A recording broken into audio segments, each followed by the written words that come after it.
Hello, everyone. Welcome back to the Brick and Mortar podcast by Hubexo. I'm your host, Shanice. Today, we have a very special guest joining us, Natalie Campos-Goodman. Natalie is the CEO and founder of IncentiFind and brings over 15 years of experience in green architecture to her role. Her career started at NASA Johnson Space Center as a programmer and planner. From there, she has led large oil and gas clients in implementing sustainable designs in their real estate assets and managed the design and construction of research and robotics laboratories for Texas Medical Center and has been a sustainability consultant to Fortune 1000 companies with a focus on resilience for Texas cities. With these wide-ranging experiences in green building, Natalie is leading a dynamic team in democratizing access to green building incentives. Let's welcome Natalie Campos-Goodman to the Brick and Mortar podcast by Hubexo. Welcome, Natalie. It's so nice to have you. Thank you so much for having me, Shanice. So let's start at the beginning. As the founder of IncentiFind, when did you realize your purpose? What were you trying to solve?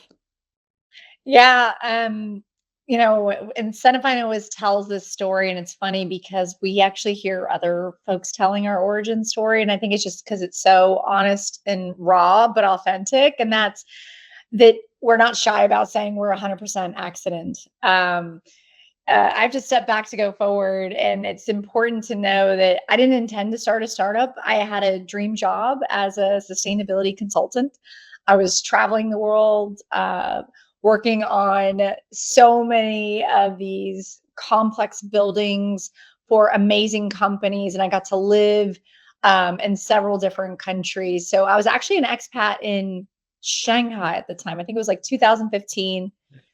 The oil and gas market took a hit. My client being, Shell Real Estate, they, of course, sent all the expatriates back home. So I was repatriated back to Houston, Texas. And while I was sitting there waiting for the market to come back alive so I could go back to Shanghai, work on all these cool buildings, I said, well, let me just do some sustainability consulting. And I had friends that were in the Texas area, and they heard I was back in town. They said, oh my gosh, can you help me with my medical office building? It's in San Antonio, Texas. I want to go as green as possible because I want to attract and retain, really good tenants for this medical office building. I said, sure, I'm happy to help. I also knew that when I took on this little side project, I knew the US offered a substantial amount of green building incentives, but what I didn't know was how hard it was to even find these incentives. You have federal level incentives. You have to go to a federal website. Then there's state incentives, state website, city website, county utilities, right? So here you are searching the entire internet. It can take weeks, if not, months to find all this information. Government websites aren't always maintained. Anyways, I decided then and there, okay, what if I just standardize all of this data on green building incentives? How hard could that be, right? It took us 2 years to standardize the data. And, 3 years later, here we are with our happy accident known as IncentiFind. My goodness, 2 years to standardize the data. That's incredible. Yeah, no, it is. It's one of the messiest data sets in real estate. But, once we kind of found how to organize all the data and make it searchable, the next problem was maintaining it. But that's a whole nother problem we get to deal with, right? Yeah, no wonder this is such an incredible product. What was your first aha moment? When did you know that your idea was working? Yeah, I love that question. I think the first aha moment was when we put our property specific report on the market. So we have the searchable database, as you heard, most comprehensive.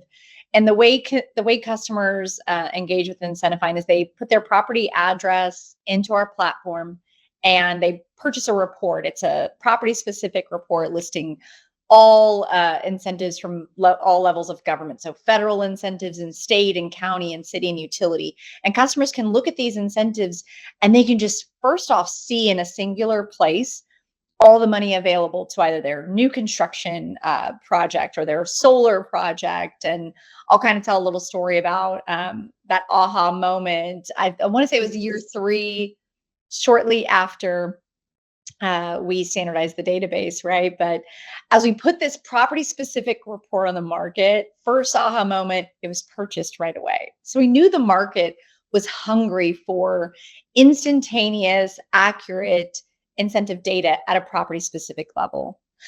But then the market was also hungry for not just that data, but who's going to help me capture these incentives? And we provide those services, right? Um, and this industrial property owner, he was in Houston, Texas. He had a large building with this long flat roof, right? So it was perfect for rooftop solar. And I remember he purchased the report, property specific report. He had us help him with, his solar rooftop solar incentive. So we did the application work for him. And he called us after he received the funds from the incentives, and he just said, IncentiFind is a no-brainer. He's like, I paid for this report. I immediately saw the incentive for the scope of work that I had, rooftop solar in this case. And, you guys helped me with the application fulfillment services, and I covered 30% of my equipment costs. And I think that's kind of when we sat back and we said, how many more properties and property owners can we do this for? Right? Because that was just one property, one scope of work, and the story just kind of spreads like wildfire from there. But I think that was our aha moment. Oh, that is incredible. Like just like that. Yeah. So clearly data is at the source of what you do. It apart from government entities, are there any other data sources that you rely on and are they verified? Yeah, that's a good question. I'd like to step back to go forward because not a lot of folks know about incentives. Yes, most people know about solar incentives. They don't realize there's so many other types of incentives offered from so many different levels of government as well as utilities, which some utilities aren't government owned, right? They're privately owned. So I think it's important to realize just the large landscape of incentives across the 50 states US. So again, you heard we had to create this database from scratch. It took us 2 years. We had to standardize that, make it searchable. And, as we were bringing together all these incentive types, all the green building technologies, because we're not just solar, we're not just electric vehicles, we're everything energy efficiency, everything water conservation, all things renewables, plus electric vehicles and more. We're also residential and commercial, right? So it's about over 500,000 incentives that are searchable at that property level. And, once we had this giant database, because sometimes we had to call governments, not everything lived online. So we would have to call Sally, the comptroller, and, ask, are there any incentive programs offered within your department? And Sally would have to email them over to us. So some of these incentives we were digitizing for the first time. And, that's why it took us so long. But the next problem was maintaining the data. Once we digitize it, once we standardize it, once we made it searchable, right? And that's where our AI solution comes in, right? And let's be honest, AI is the future of everything, Yes. especially in data. So yes, we're grabbing from government resources or we're digitizing for the first time, but we know the contacts from all levels of government to reach out to. AI is a huge part of helping us maintain the accuracy of that data. But I think my favorite part now, being years into this with IncentiFind, is the incentive program managers that will reach out to us. They now see our reputation on the market. They love that we promote these incentives because they don't have marketing budgets to tell people that live in their city or county or state or utility zip code that, hey, we have an incentive program that's right for you. They rely on IncentiFind to be that megaphone, right?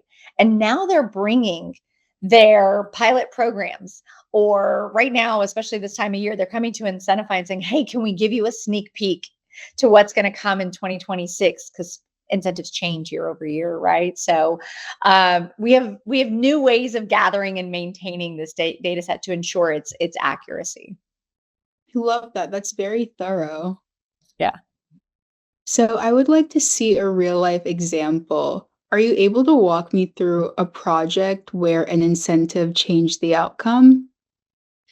Yeah, we like to direct folks to our website. It has so many case studies. It's hard to choose just one Yeah. because we do touch all asset types, right? And I feel that every case study is a story on its own. So what I'll do here is I'll say, let's boil all those case studies down, right? And what do those case studies all share in common? And I'll kind of give a few facts here. They're going to share the fact that all of these property owners needed that comprehensive data set just to make it easy for them to identify incentives that match their scope of work, right? And the other thing too is just the ease of use, getting access to our product through a property address, make the $500 payment, right? But also a button within those products that says, I don't have time to do this. I'm a property owner. I'm incredibly busy, right? How do I get somebody to help me capture this incentive? I don't even know what that's like. And we have buttons within our products that say, connect to an expert now. And our team of experts for application fulfillment services will get started right then and there. So I think when you look across all of these case studies, you're going to see, our data, which are property specific incentive reports, right? They are going to average about 41x ROI. They cost about $500. They're going to average 41x ROI as soon as construction is complete. The other thing you're going to see across the board is that eligible equipment costs, they're offset anywhere between 5 and 50% in cash reimbursement. So that cash goes right back into the project budget. And I just think that all of those case studies show this hunger, this need to want to bring those cost savings into any project budget, no matter whether it's a 500,000 square foot, a hotel or convention center to the 10,000 square foot convenience store, right? Every owner wants cash, and there's so much money available with incentives. Wow, that's such a great investment. Absolutely. No, we think so too. It's like that aha moment, right? That owner that said, this is a no-brainer. It honestly it is. And we love delivering those cost savings to owners at the end of the day. Yeah. Which market trends have the most impact on incentives? That's a good question. If you were to sit in the seat of IncentiFind and kind of stare at our demand for incentives, right? Oh, the stories it could tell. First off, it changes with what's happening in the market. So I think right now, what IncentiFind's seeing is that mostly existing buildings, hotels especially, they're looking to upgrade their HVAC systems. And we believe that HVAC is just the highest demand incentive for a very simple reason. No one wants to either live or work in a non-conditioned space, Yeah. right? So it's just the most obvious thing to upkeep. And with the, swings in temperature and weather, these systems really get beat up, right? So they need to be replaced. So I think it's also just a piece of equipment that gets worn out and has to be replaced by the owners. But again, we touch all asset types. So if I had to think about all of the market trends across all of the asset types right now in 2025, I think the story it's telling us is really loud and clear, and that's that sustainable or green properties, this is good for the planet, right? That's not why owners Mhm. are doing this. They're going green because it's better financially. And every property owner, they want their asset to perform better financially. The demand for incentives is high, right? And the supply of incentives is high. And I think what the market is showing us is that incentives should be really seen as a bridge between where your property is today and where it needs to perform competitively tomorrow. And incentives are a great way to help you get to that next point, right? Yeah, that makes sense. What are the pitfalls of applying for incentives, and how can Construction Wire customers avoid them? Oh my gosh, the stories we could tell about trying to DIY, apply to your incentives yourselves. Well, I think that the first thing we try to tell owners is leverage IncentiFind's data through ConstructionWire first. Again, you could Google search this, but as you heard earlier, I mean, that's why I started IncentiFind. It took me almost 2 months to even get all of the incentives available to a property, right? Mhm. Whereas it's instantaneous with IncentiFind. So that's kind of like you have to start with good data first. If you want to capture an incentive, you have to start with good data first, right? Then you get to the application. A lot of owners that have purchased our products and have attempted to apply on their own, over 50% of them fail right out the gate. And it's because they mistake just how much time is required to capture incentives. The best way I like to describe this is when I think back to myself in high school, I had to apply to a lot of scholarships for college, right? The way to think about incentives are similar. They're scholarships for your building. You're going to have an application for every single incentive, and it's different. And it'll have its own timeline, it'll have its own deadline, it'll have its own requirements, it'll have its own point of contact, its own portal. And these applications are not a single piece of paper. They can be tables, require several different coordination calls, inspections. You really, we like to tell folks, if you don't do your corporate taxes all by yourself, don't attempt incentives, right? You really need an expert, someone who's dedicated to ensuring that that incentive meets all requirements so those funds can go to you. So can owners do this on their own? Yes, but well over half of them will fail right out the gate. Why risk that when you've got a team of experts here to serve you? Yeah, that's that's smart. Yep. So, if I'm a contractor or owner listening today, what should my next 3 steps be? Oh, okay. I think step one, if you're a construction wire customer, go to the IncentiFind data section and click get your report. I mean, instantly you're going to see a summary of incentive savings, available to your property. And from there, you can go on to the paid report, right? So think of it like a free sneak peek, right? So if you're a construction wire customer, go take advantage of that. If you're not a construction wire customer, I know that Hubexo has like a IncentiFind Hubexo landing page where you can learn more about not just our partnership, but IncentiFind, and you can also access that free sneak peek, if you will, right? Yeah, I'll So have those, all of them linked. yeah, so those I would say do that. And the third one is with those two paths in mind, just pick one, but don't leave money on the table. Why? 9 out of 10 construction projects are eligible to capture incentives for energy efficiency, water conservation, solar, electric vehicles, and more. And you don't have to be green building certified, right? You just have to be going above basic building code, which most construction projects are. 9 out of 10 construction sites are. So may as well have a look. It doesn't hurt. There could be money on the table, anywhere from 5 to 50% to offset those eligible equipment costs. Nice. Those are all 3 amazing tips. Yeah. Okay. So for those who think they've seen it all, what's the most surprising incentive that you wish more people knew about? That's a good question.